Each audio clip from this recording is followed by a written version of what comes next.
L-iskola primarja tal-Belt Valletta li tifforma parti minn Kullett San George Preka għaddejja minn tiġdid estensiv b'investiment ta' madwar 2.2 miljun euro li se jwassal għal titjib sostanzjali fil-klassijiet, il-faċilitajiet u l-infrastruttura tal-iskola.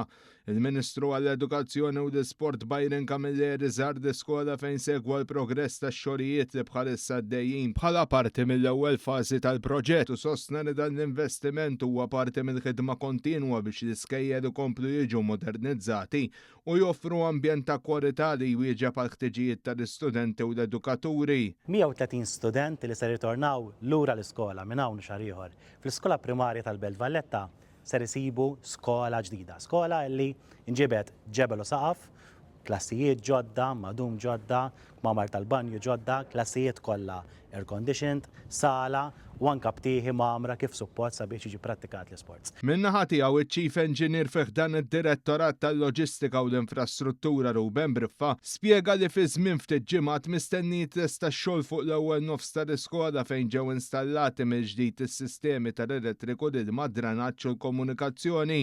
Sar ukoll xogħol fuq is-sistemi tal-arja kkundizzjonata u l-panelli fotovoltaiċi.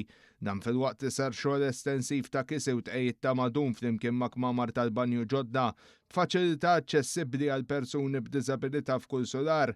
Il-proġett jinkludi wkoll it-tiġdid u t-tagħmir tas-sala tal-iskola kif ukoll xogħlijiet fl-ispazji sportivi u rikreattivi fuq barra fejn fost l-oħrajn qed jiġu installati ħaxix artifiċjali u żoni għall-isport.